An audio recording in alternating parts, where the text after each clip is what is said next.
احادیث میں آتا ہے، صحابہ کرام فرماتے ہیں ہم دور جاہلیت میں عورتوں کو کچھ بھی نہیں سمجھتے تھے۔ کیا معنی؟ نہ عورتوں کی کوئی عزت تھی، نہ عورت کا کوئی وقار تھا، نہ عورت کی کوئی تعظیم تھی، نہ عورت کے کوئی حقوق تھے، بلکہ معاذ اللہ جس طرح منڈیوں میں جانور خریدے جاتے تھے، جانوروں کی منڈیاں لگتی تھیں، اپنی اپنی پسند کا، اپنی اپنی منشا کا جانور خریدا جاتا تھا، اسی طرح عورتوں کی منڈیاں لگتی تھیں اور اپنی پسند کی، اپنی چاہت کی عورت کو خریدا جاتا تھا۔ کوئی ماں کے احترام کا تصور نہ تھا، بیٹی کی شفقت اور محبت کا تصور نہ تھا، بیوی کی محبت کا کوئی تصور نہ تھا۔ سب سے بڑا ظلم یہ تھا، عورت پہ سب سے بڑا ظلم یہ تھا کہ وہی عورت جس عورت کے بطن سے اس بیٹے نے اور اس باپ نے اور اس بھائی نے جنم لیا تھا، اس عورت کے بطن سے پیدا ہونے والا مرد اسی عورت کو اپنے ہاتھوں زندہ دفن کر دیا کرتا تھا۔ اسی بچی کو، اسی بچی کی ولادت پہ ماتم کیا جاتا تھا اور اسی بچی کی ولادت پہ غم کا اظہار کیا جاتا تھا۔ فرمایا وَإِذَا بُشِّرَ أَحَدُهُمْ بِالْأُنثىٰ ظَلَّ وَجْهُهُ مُسْوَدًّا، جب کسی کو خبر دی جاتی تیرے ہاں بیٹا پیدا ہوا ہے، ظَلَّ وَجْهُهُ مُسْوَدًّا، اس کا چہرہ غصے سے سیاہ ہو جاتا تھا، وَهُوَ كَظِيمٌ، لوگوں سے چھپتا پھرتا تھا، حتیٰ کہ يَتَوَارَىٰ مِنَ الْقَوْمِ مِنْ سُوءِ مَا بُشِّرَ بِهِ أَيُمْسِكُهُ عَلَىٰ هُونٍ أَمْ يَدُسُّهُ فِي التُّرَابِ، ایک وقت یہ بھی آیا، عورت پہ ظلم اور زیادتی کا ایک عالم یہ بھی آیا کہ انسانوں نے اپنے ہاتھوں سے اپنی بچیوں کو زندہ درگور کیا تھا۔ میں آپ کو بتانا چاہتا ہوں آج بھی مکہ مکرمہ کے اور خانہ کعبہ کے بالکل پڑوس میں وہ مقبرہ موجود ہے اور اس کے علامات نشانات آج تک موجود ہیں، مقبرہ الشبیکہ۔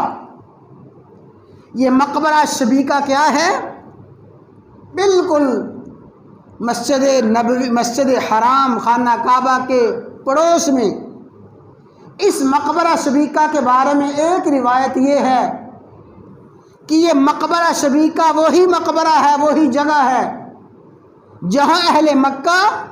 اپنی معصوم بچیوں کو اپنے ہاتھوں زندہ درگور کرتے تھے، اپنے ہاتھوں اپنی بچیوں کو دفنا دیا کرتے تھے، اور پھر جب مکہ کی انتظامیہ نے، موجودہ حکومت نے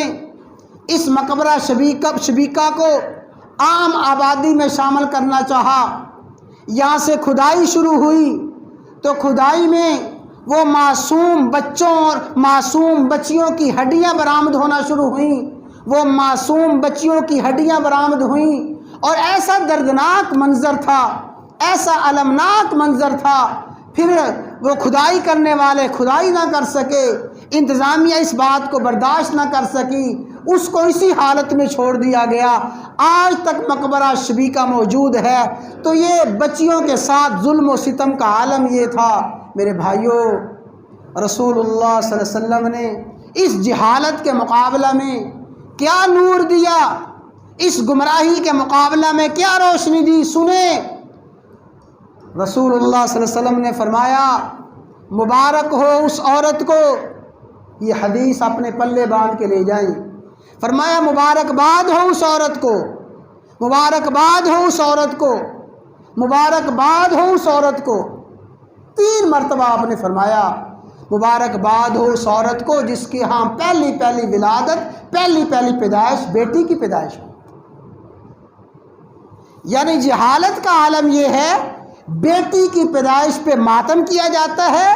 اور نور ہدایت یہ ہے، نور نبوت یہ ہے، اس بیٹی کو مبارکباد 3 مرتبہ دی جا رہی ہے جس بیٹی کے ہاں سب سے پہلی ولادت بیٹی کی ولادت ہوتی ہے۔ اور رسول اللہ صلی اللہ علیہ وسلم نے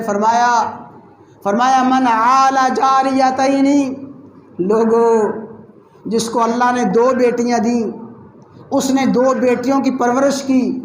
من عالی جاریتین، جس نے اپنی 2 بیٹیوں کو پالا پوسا،